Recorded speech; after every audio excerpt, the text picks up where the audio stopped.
नमस्कार दोस्तों। तो जेलेंस्की ने यहाँ पर एक ओपन लेटर लिखा है व्लादिमीर पुतिन को और उन्होंने उसमें रिक्वेस्ट किया एक तरीके से। ही इज बेगिंग पुतिन कि आप हमसे फेस टू फेस मिल लीजिए। तो जेलेंस्की और Putin face to face meeting के लिए बिल्कुल रिक्वेस्ट किया यहाँ पर जेलेंस्की ने, क्योंकि यूक्रेन को अब समझ में आ चुका है कि अगर अब फर्दर इससे एक स्टेप आगे अगर इस वॉर को और हम लेकर के जाते हैं तो हमारे लिए बहुत ज़्यादा नुकसान हो जाएगा। देखिए हुआ क्या है, इसमें बड़ी डायनेमिक्स चेंज हुए हैं इसके अंदर।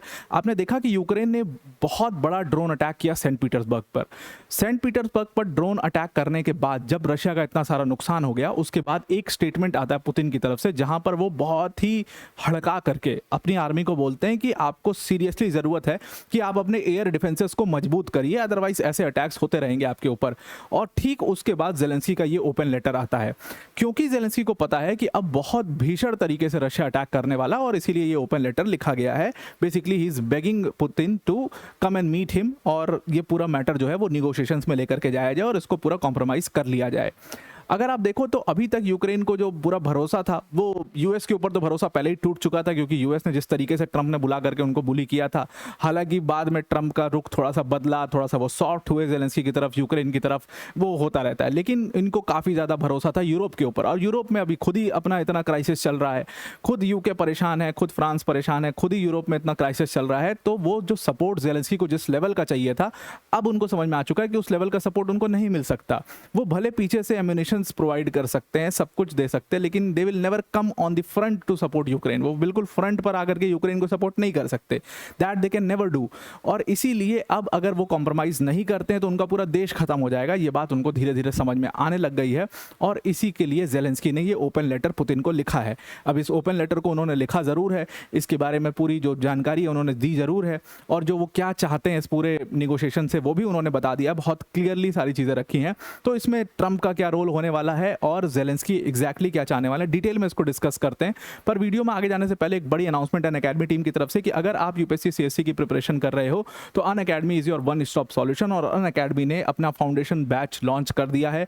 उस फाउंडेशन बैच के प्राइसेस हैं सिर्फ 17,999। ये वही फाउंडेशन कोर्स है जिससे all India rank 1, all India rank 20 2025 के यूपीएससी सीएससी के रिजल्ट से निकले। इसमें आपको इंडिया के टॉप एजुकेटर जैसे मृणाल सर, प्रतीक सर, सुदर्शन सर जैसे एजुकेटर्स यहाँ पर आपको पढ़ाते हैं। आपके पास इजी ईएमआई ऑप्शन भी अवेलेबल है। आप सिर्फ 833 रुपये पर मंथ पर इस कोर्स को अवेल कर सकते हैं। लिंक इसका हमने डिस्क्रिप्शन में आपको दे दिया है, उस पर क्लिक करके आप इसको ज्वाइन कर सकते हैं। Now I am coming back to the topic. तो जेलेंस्की ने एक लेटर लिखा पुतिन को, और उसमें उन्होंने कहा कि हम दोनों लीडर्स फेस टू फेस मिलते हैं, और फेस टू फेस मिल करके बहुत सारी जो प्रॉब्लम्स हैं उसको हम दोनों लीडर्स मिल करके सॉल्व कर सकते हैं। ये सब कुछ तब हुआ जब यूक्रेन ने बहुत बड़ा अटैक किया रशिया के ऊपर, और उस अटैक के बाद व्लादिमीर पुतिन का एक स्टेटमेंट आया कि हमें अपने एयर डिफेंसेस को स्ट्रेंथन करना पड़ेगा, स्ट्रांग करना पड़ेगा, अदरवाइज ऐसे अटैक्स हमारे ऊपर होते रहेंगे। और अभी ये तो पिद्दा सा देश है यूक्रेन, ही हमारे ऊपर इतना अटैक कर रहा है, तो अगर कोई बड़े देश से आपका सामना होता है तो उससे आपका फिर क्या हालात होंगे। तो इसीलिए आपको अपने एयर डिफेंसेस को स्ट्रांग करना पड़ेगा। पुतिन ने बहुत सीरियसली ये पूरा मैसेज जो है अपने कंट्री में दिया, और उसके बाद तुरंत ये ओपन लेटर लिखा गया जेलेंस्की द्वारा, जहां पर उन्होंने रिक्वेस्ट किया कि वो व्लादिमीर पुतिन से फेस टू फेस मिलना चाहते हैं और इस पूरे कॉन्फ्लिक्ट को खत्म करना चाहते हैं। अब देखिए, डोनाल्ड ट्रंप अभी तक इसमें एक तरीके से बीच में पड़े हुए थे। डोनाल्ड ट्रंप जब आए थे तो उन्होंने बहुत लंबी लंबी हाँकी थी कि मेरे पुतिन से बहुत अच्छे रिश्ते हैं, बहुत अच्छे दोस्त हैं, और मैं तो मतलब एक दिन के अंदर इस वॉर को, 3 दिन का टाइम दिया था उन्होंने, 3 दिन के अंदर इस वॉर को रुकवा दूंगा, 48 घंटे में रुकवा दूंगा, इतने घंटे में रुकवा दूंगा। इस तरीके की बात जो है डोनाल्ड ट्रंप हमेशा करते रहते थे, लेकिन वो चीज़ मटेरियलाइज नहीं हुई। कोशिश उन्होंने ज़रूर करी। उन्होंने पहले जेलेंस्की को बहुत धमकाने की कोशिश करी, उन्होंने बुलाया जेलेंस्की को, काफ़ी धमकाया, जेलेंस्की नहीं माने। उसके बाद पुतिन को कहा कि मेरे बहुत अच्छे दोस्त हैं वो मान जाएंगे, पुतिन भी नहीं माने। उसके बाद ट्रंप उसमें से साइड हो गया। अब ट्रंप से पूछा गया कि यार ये दोनों तो आपस में फेस टू फेस मिलना चाह रहे हैं, तो ट्रंप ने कहा कि बहुत अच्छी बात है, दोनों लीडर्स अपने में फेस टू फेस मिल करके आपस में निपटारा कर लें, क्योंकि वैसे भी उनके पास तो टाइम नहीं है, क्योंकि वो ईरान वॉर में इतना ज़्यादा इन्वॉल्व हैं कि जाहिर सी बात है कि वो यूक्रेन और रशिया के वॉर के ऊपर बहुत ज़्यादा ध्यान नहीं दे पा रहे इस टाइम पर, क्योंकि उनका मेन प्रायोरिटी इस समय ईरान हो चुका है, और उसके अपने ऑब्वियस रीजन है, क्योंकि ट्रंप वहाँ पर बुरी तरीके से फंस चुके हैं। कम से कम इसीलिए वो यहाँ पर पैर अपना नहीं अड़ाना चाहते।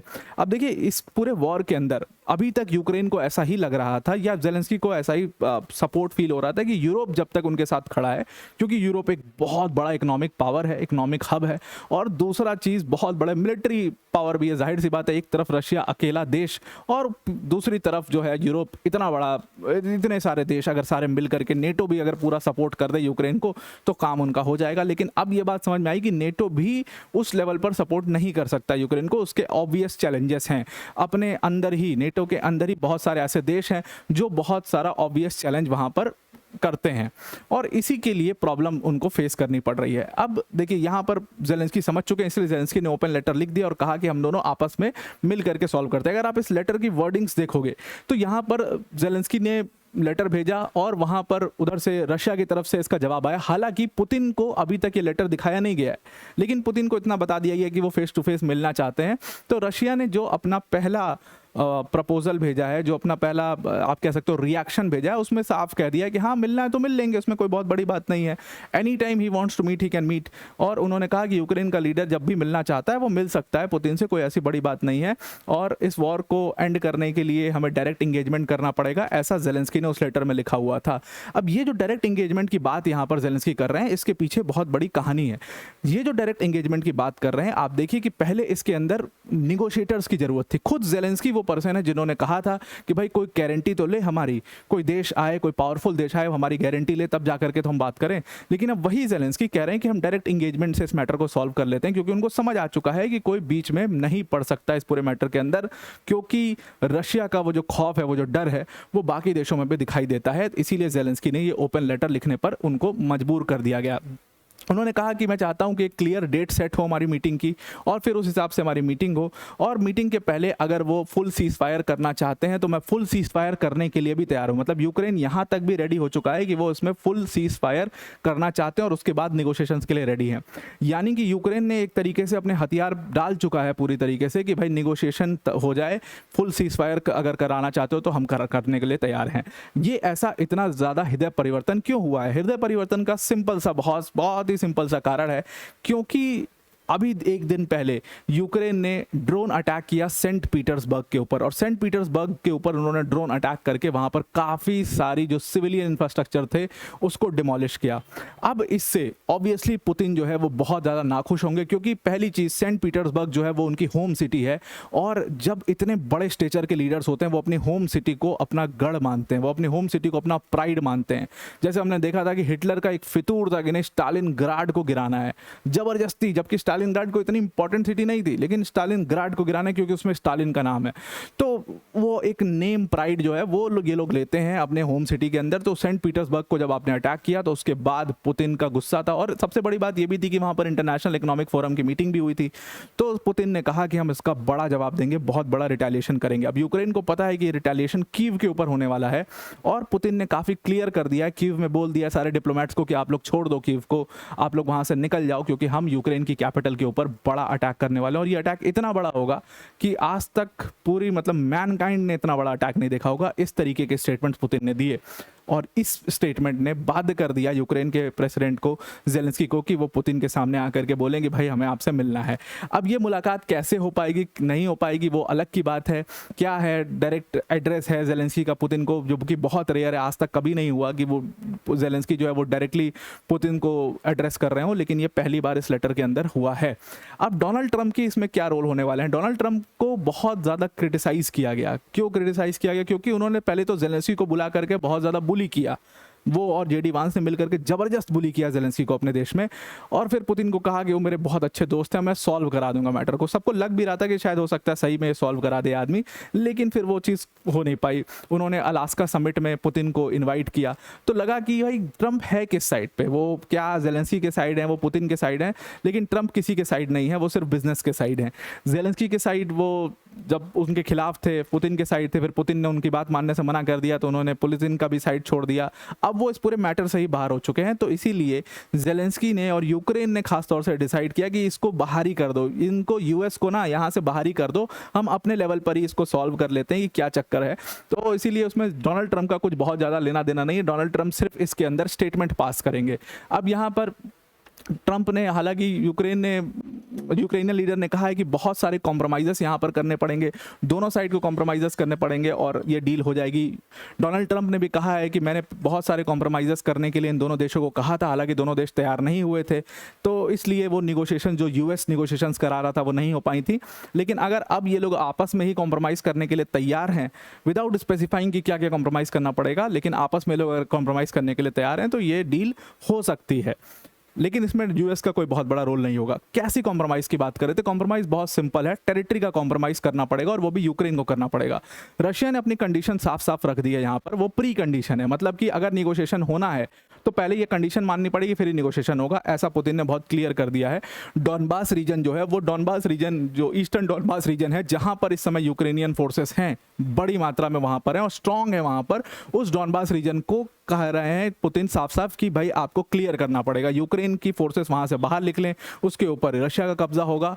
और ये जब आप लोग ये कंडीशन मान लोगे, उसके बाद पीस टॉक्स शुरू होंगे। एक फॉरेन जर्नलिस्ट से बात करते समय उन्होंने कहा कि सेंट पीटर्सबर्ग में जब अटैक हुआ था जस्ट, और जेलेंस्की ने जब ये अपील की थी उसके जस्ट पहले पुतिन ने साफ साफ उसमें कहा था कि सबसे पहली चीज़ तो है कि यूक्रेन का क्या लीडर जो है वो लेजिटिमेट लीडर है, यूक्रेन की क्या लेजिटिमेसी है इसके अंदर, यूक्रेन में वो लेजिटिमेट लीडर है भी, क्योंकि अगर आप देखो तो 2024 में उनका टर्म खत्म हो गया है। 2024 में अगर उनका टर्म खत्म हो गया है तो वो अभी कैसे प्रेसिडेंट बने हुए हैं, वहाँ पर तो नया प्रेसिडेंट होना चाहिए, वहाँ पर तो इलेक्शंस होने चाहिए। तो सबसे पहले तो उनकी जेलेंस्की की लेजिटिमेसी पर ही सवाल है।